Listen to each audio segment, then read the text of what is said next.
Now, these are things that when we hear them now, they're so simple and common sense. I want you to go back 14 centuries in tribal Arabia.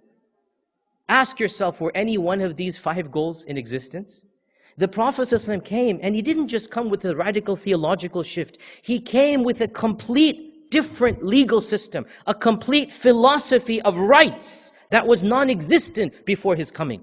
There was no liberty to practice as you preached. There was no liberty to do as you preached in terms of religion. The Prophet ﷺ wanted to worship Allah alone. The Quraysh would not let him do that. They would not allow him to preach and worship Allah alone. They wanted to kill him because of it. The protection of human life. The weak would devour the poor. The strong would devour the weak. You know the statement of Ja'far ibn Abi Talib. When he was standing in front of the Negus, what did he tell him? He said, "O Emperor, O Negus, we are from a society where the strong devour the weak, the rich take advantage of the poor. This is the society of Arabia, a paganistic, jahil society. As for rights of progeny, what rights did they have when you could raid any tribe and take their children as slaves?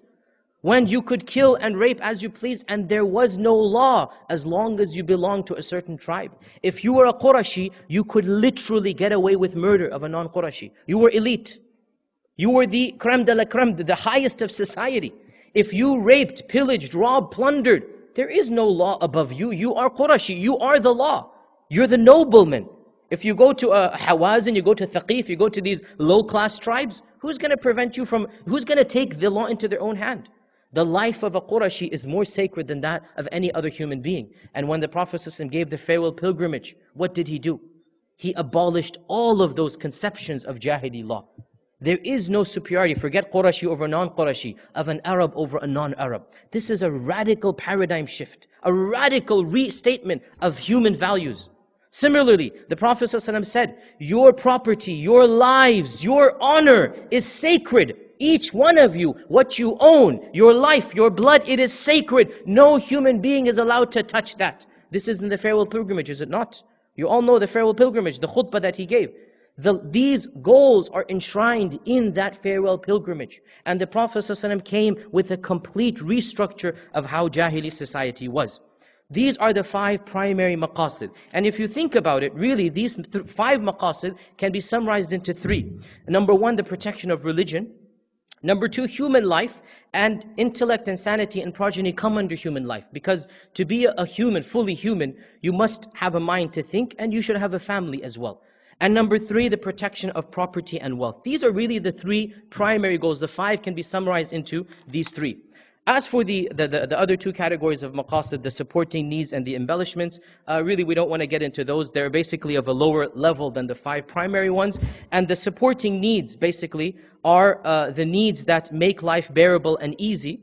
And their absence, it doesn't bring about chaos, but rather it makes life a little bit difficult. So of the examples of the supporting needs, hajiyat, Allah has allowed the sick person to diminish their prayer and their fast. Allah has allowed the sick person or the traveler to reorient certain minutiae of the law to make things easy for him. Suppose Allah had not done so, it would make things difficult, but it wouldn't make things impossible. The first 5, it would make life impossible. If your life is not sacred, if anybody can kill you, you're not going to live a comfortable life. So the first 5 are the primary. Underneath them are the supporting needs. Underneath those are the embellishments. And that is the finer matters of purity, of dressing and garments, of proper etiquettes of eating and drinking, etc. So these are the 3rd level, the kamaliyat. Now, like I said, I don't want to talk in a lot of detail about the maqasid. Really the purpose is to show that the maqasid have some role in the formulation of the constitution of this country. So, how did this come about? Before we get to the Constitution of America, let's talk about 2 documents that were of significant importance and precursors to the American Constitution. The first of these is the Common Law of England. The Common Law of England. Now, the Common Law of England, it was a law that was enacted in the 11th or 12th century of the Common Era, basically after Christ, in the 11th to 12th century. And what it basically did was it, for the first time in the history of England, unified British law. Before this time, the common laws are on the 12th 1220s or 1230s.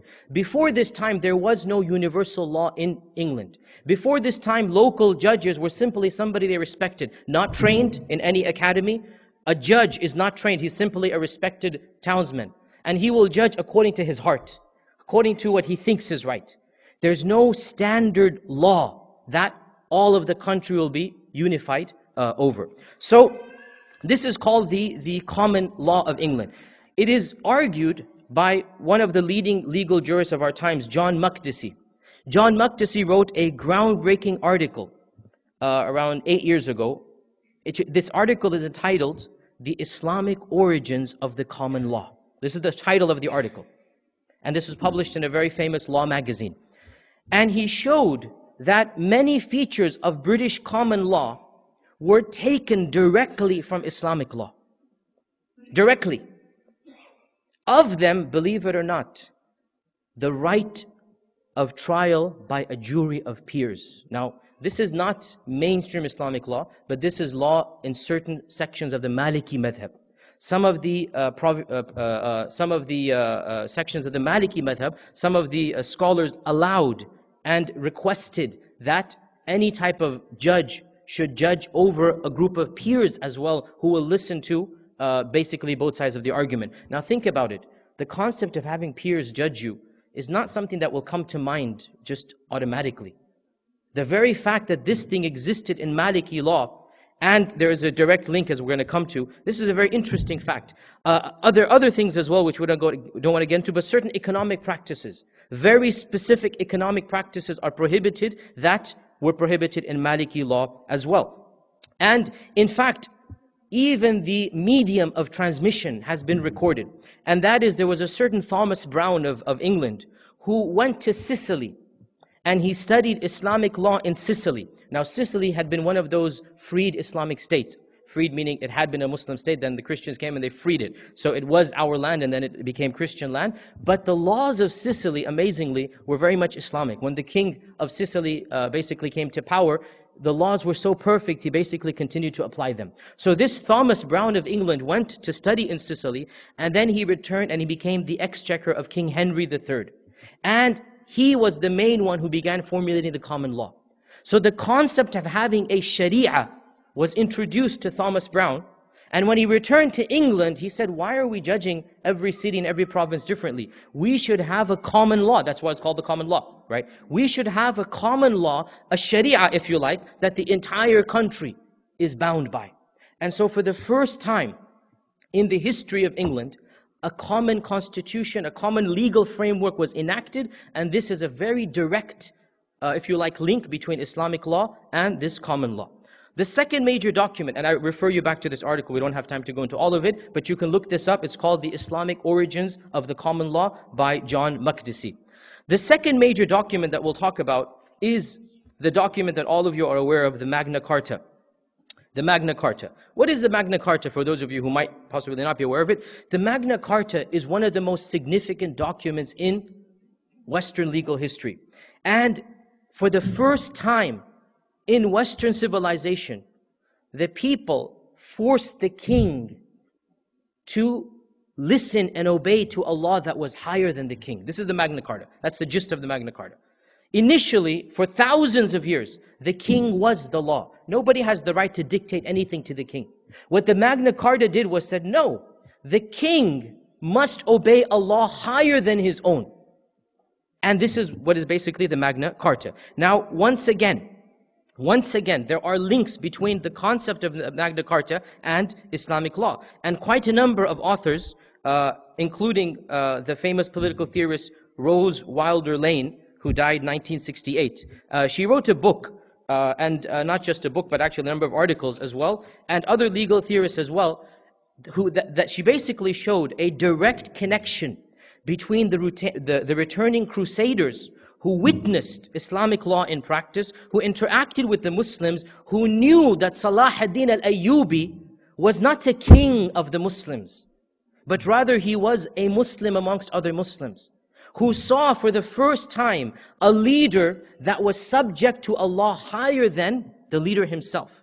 And so when they returned back, they came back with these notions of why does the king have the right, when he's a mortal, to tell us what to do? There must be a law higher than the law of the king. And there are quite direct, once again, links between this concept and the Magna Carta. And I refer you to a book written by Rose Wilder Lane entitled The Discovery of Freedom.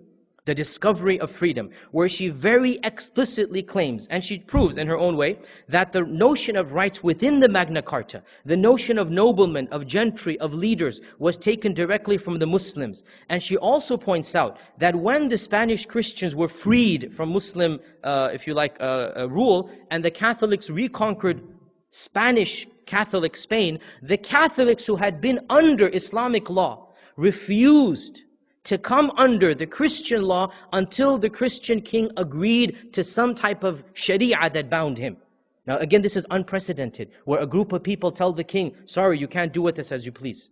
There are certain rules and restrictions. So the Spanish Christians, the Muslims are gone, so they're letting the Christians come in. The Spanish Christians refused to allow the king to rule them until the king agreed to the same rights and privileges that the Muslim Khalifa had given them. A Magna Carta of sorts.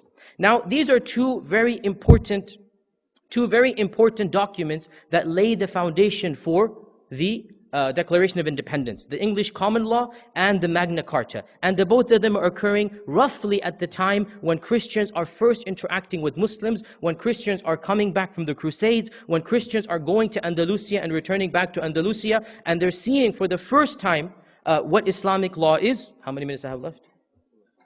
Okay, and they're trying to import these practices into Western lands.